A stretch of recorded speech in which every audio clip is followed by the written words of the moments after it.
Alright, anyway. This beautiful handwritten report.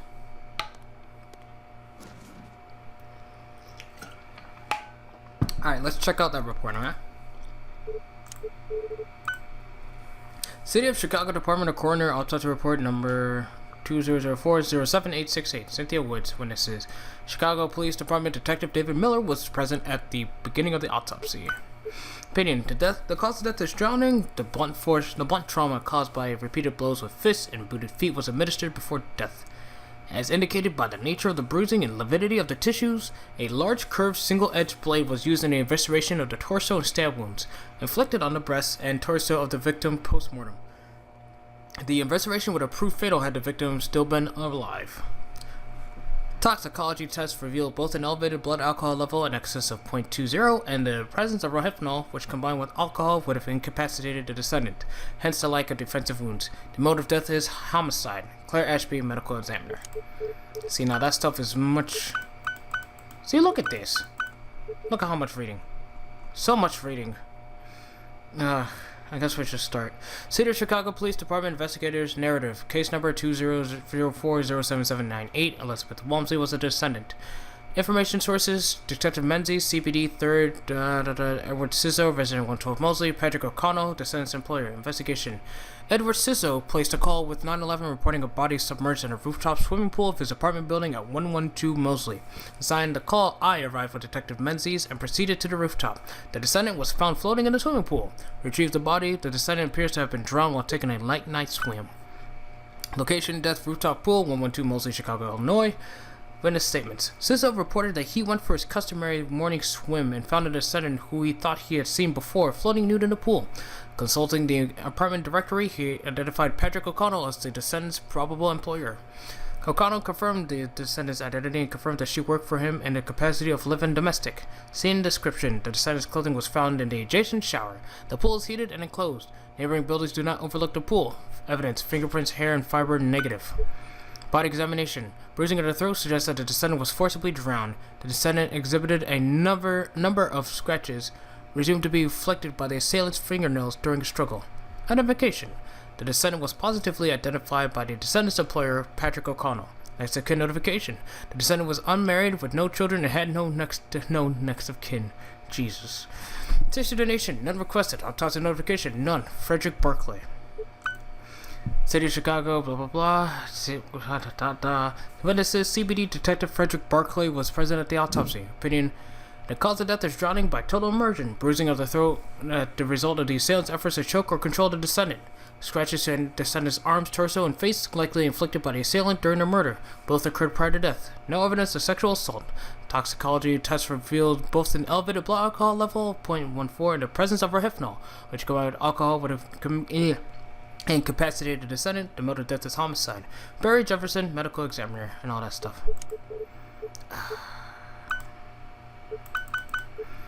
Oh, there's more in this one. There's 5.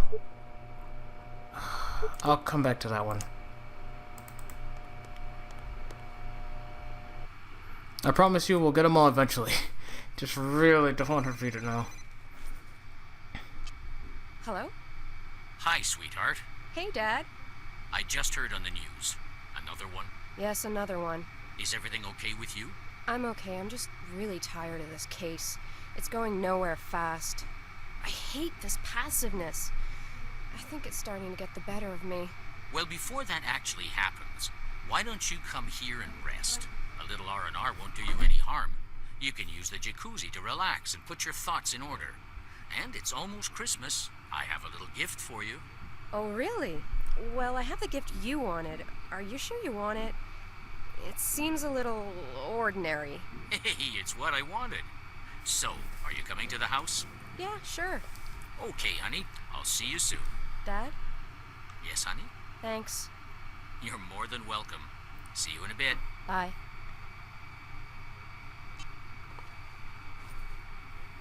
Well, alright. That was an interesting conversation.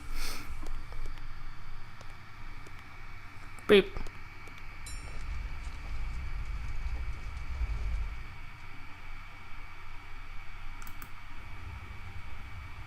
Oh crap, wait.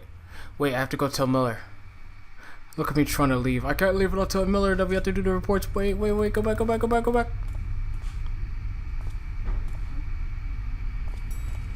Go back!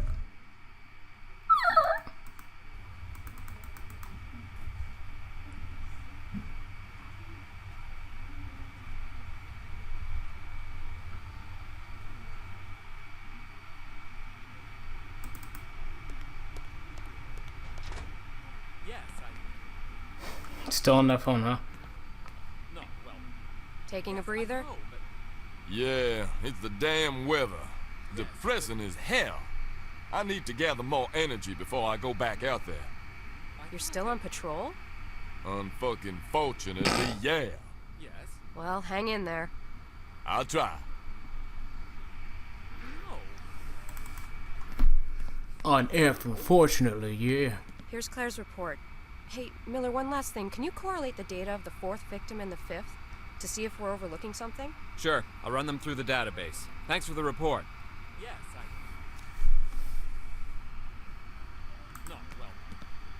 I know, but... My man said something about a full report on his desk. I think that's the report that we needed, so never mind. Let's go to Papa's house, yeah!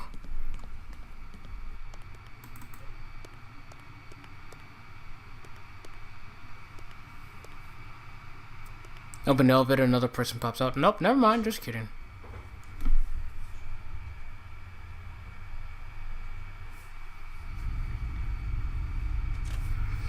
Alright, time for our... Well, don't get into the freaking guardrail, please. Time to head into our favorite 2x4 truck. Our only 2x4 truck, by the way.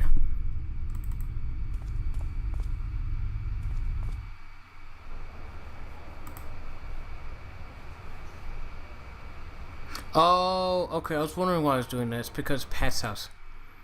That's your dad, you call him Pat? Okay, so that's why I don't see my mouse cursor for a bit, because it's loading in the new area. And goodbye, random person that's walking down the sidewalk.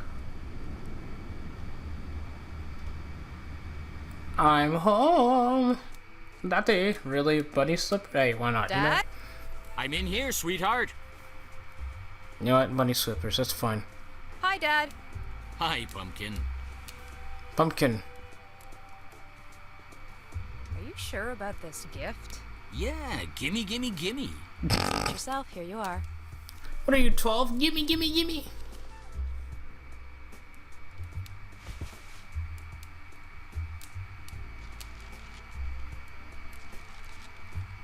Thanks, sweetheart. You know me, I love these things. Now yours. What's the thing, though? I want to see. I can't see. We can't see what she got you. Oh! Victoria! Oh.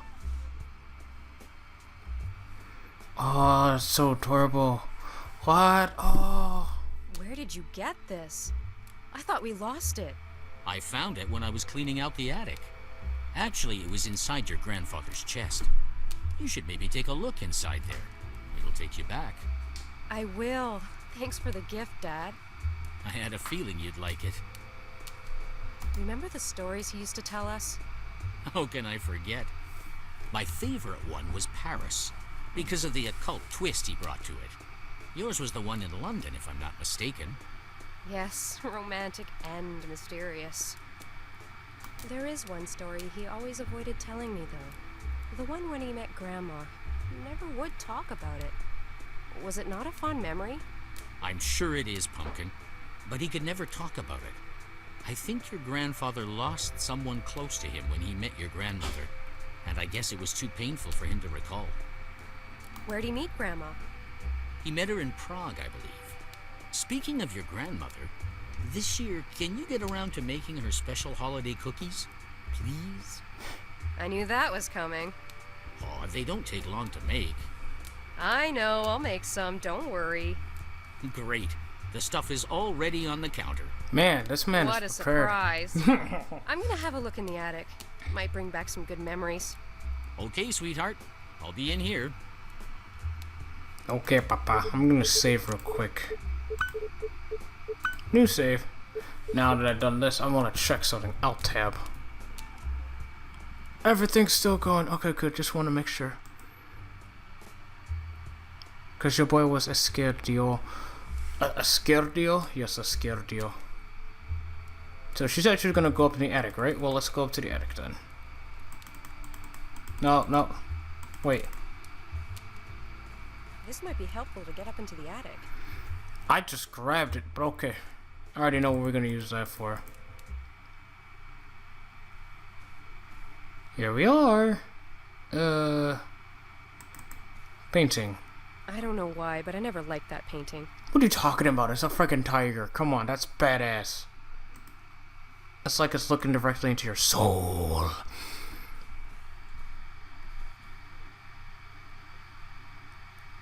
Oh my god, he kept the room the same way it was. Oh, that's actually kind of cute. Teddy and I used to be inseparable. Teddy.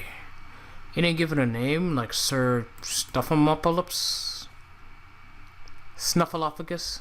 Ah, yes, the trap door to the attic. I can't reach it. What was the trick to opening that thing again? Oh, no worries, I got you. Does it have to do... Wait, what did it say? Protects from raindrops, can also be used to reach difficult places. Melina's necklace. Who? Grandma?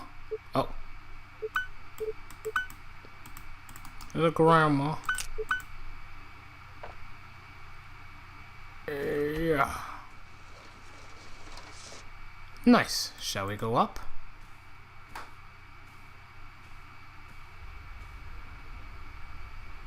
And it's dark in here.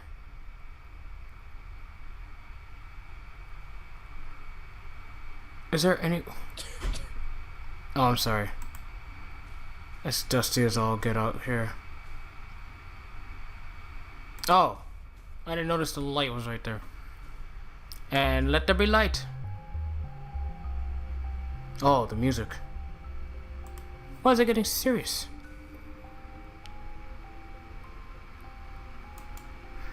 Ah, yes, the necklace.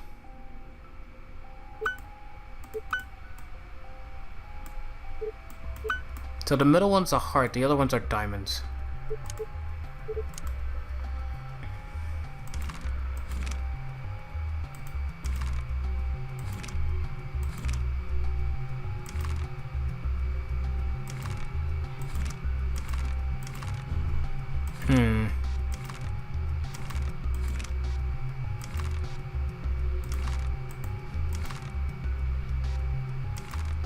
Wait, okay.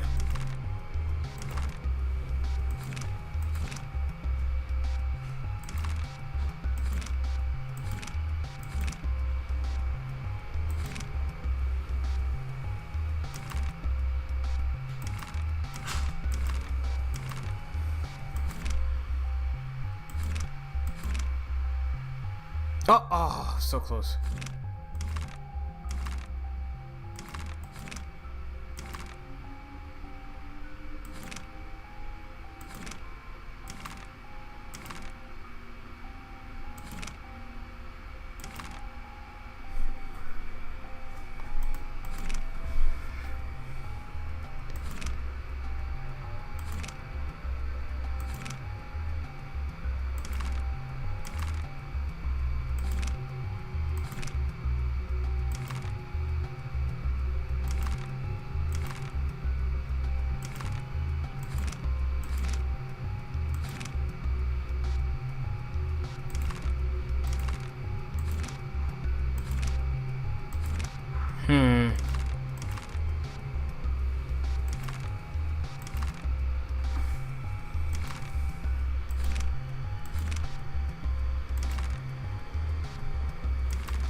Huh.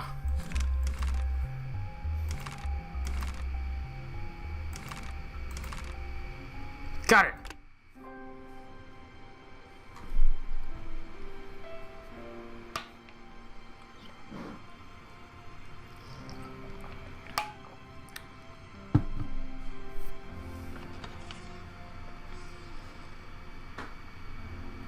Sorry, I got serious. Prague, so, 1929. Oh. 2 years had passed since the strange case in Paris. I figured I'd best leave town and come here. Nice Quietly, fedora. so I thought. The case in Paris had stirred my passion for PI work again. Wow, she's beautiful. I had to let go of my dream of being an artist. It wasn't bringing in as much dough as being a private dick. In all, there were 5 dead and 2 unaccounted for. So far, excuse me. all the victims were prostitutes. I didn't know if I would take the case. That's similar to my ours. surprise, this cop Skalnik had no beef about me snooping around his crime scene.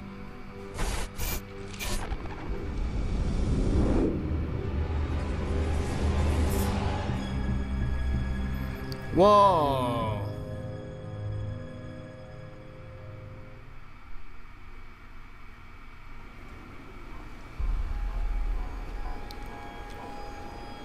Oh, and who is that?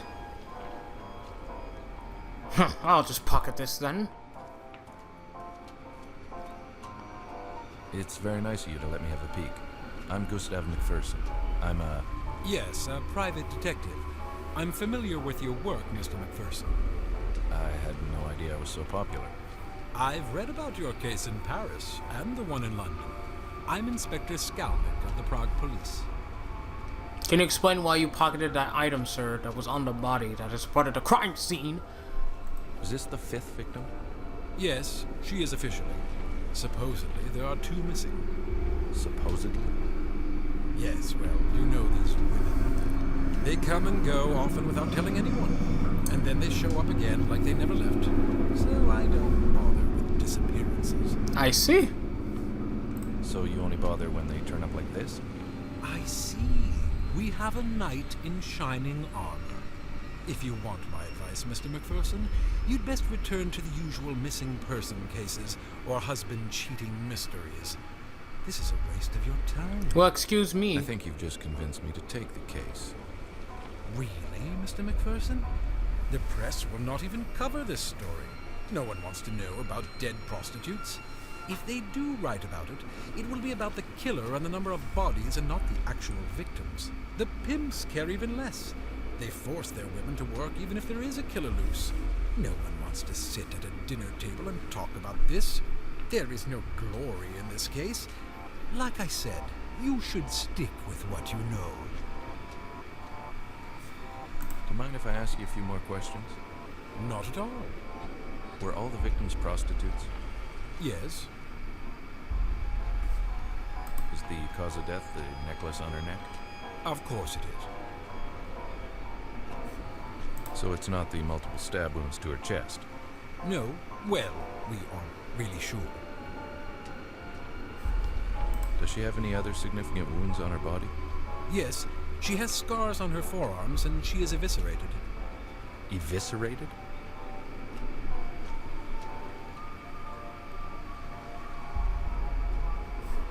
I had never seen anything so horrible in my entire life.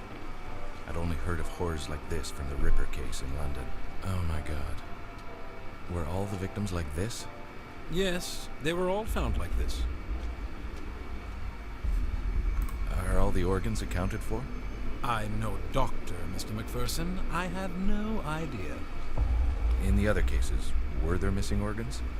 Not that I'm aware of. Okay. Who's the coroner? Emil Corona. He works at the old chapel. He's very... well, I don't want to ruin the surprise. Now it's your turn to share. Maybe you can tell me what you think happened. I think you're right about the cause of death. That slash across the neck was definitely it. Stabbings to her chest were done before the final blow to the throat. The defensive stab wounds on her arms reinforce this theory. What's bothering me, though, is the lack of blood at the crime scene. This probably indicates that she was murdered somewhere else, not here. Well, Mr. McPherson, I don't want to be rude, but... You have work to do, of course. Thanks for sharing. It was nice meeting you. it was nice meeting you, too. I had a feeling that the cooperation between Skalnik and me had just ended. He was testing me for some reason. I was left to fend for myself. Well, of course I was. I can't even look at the crime scene anymore. Alright, well, let's just get the frick out.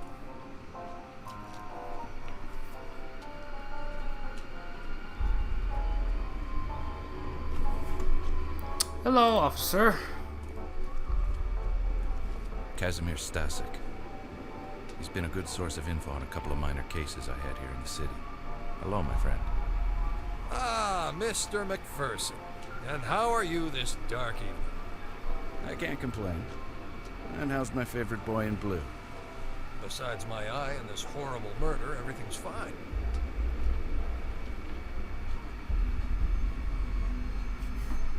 How'd you get the shiner? Shiner? Your black eye. How'd you get it? Oh, I arrested a man last night, and for some reason my eye hit this man's very large fist. Did you get sucker punched? Well, a little. My partner didn't have time to warn me. Everything happened so fast. I was helping the woman, and I turned around to see if my partner was okay, and wham! Next thing I knew, I was flat-faced on the sidewalk. What did the man do to deserve your undivided attention? He was harassing a young woman. So I asked him to stop, and then things got out of hand. The police are trying to find this animal. We're a little nervous when a man harasses a young woman these days. That's fair. Understandable. I imagine you don't have anything more to give me? This time I'm afraid I have nothing for you, my friend. Everyone is more or less at a loss. You don't mind if I ask you a couple of questions anyway? Of course not. Okay. How long has this been going on? It started about 3 weeks ago. You didn't hear about it until now? No, I wasn't in town. I just got back. I was working a case outside the city. Someone called me to see if I could come back and help. Ah, the very beautiful Miss Ida Skalikova, I presume. Good guess. She's worried for her friends. I told her I'd see what I could do. Can you tell me about your new boss? Inspector Yuri Skalnik. He was given the case and got temporarily assigned to this district. He has a good reputation, but he doesn't share much information with us. He keeps to himself a lot. What? He doesn't trust you? Honestly, I don't know. Maybe he thinks we're incompetent or something. Maybe. But he'd be stupid to think so. Well, thank you, my friend. Were all the victims' bodies dumped? Yeah, I believe so. But then again, I don't have much information, as I said earlier. Was there ever an eyewitness? Nope, never. That's what bothered me the most. How was the killer getting around the city without being seen? Well, I should leave you to your work, and I have to see my client. Thanks for your input. You're welcome. Be careful. Will Thanks, do. man. You too. I'm sorry, I really am. Oh, look at this. I love how old this is. Oh, chapter 2. A Breaker 1, a chapter 2. Chapter 2, The Persistence of Memory, Prologue. Prague's like any other city, I guess. Some of it can be really beautiful, other parts can be downright ugly. I was thinking that even when I arrived here while I was getting off the train, the station house was a really nice building, but it had years of city grime covering its walls, and the platform was filthy. But I suppose I shouldn't be too hard on the station, since that's also where I saw Ida for the first time. She's just like her city in a way. She had a rotten upbringing, but she's really a beautiful woman. Of course, I don't just mean her looks. I tried painting Ida once, but it didn't quite work out the way I wanted, which is just like my entire painting career. Prague isn't Paris, where you could always find someone interested in your art, no matter what it looked like. In Prague, the critics want everything to look like Kupka?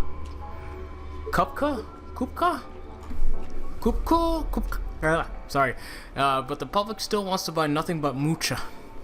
Okay.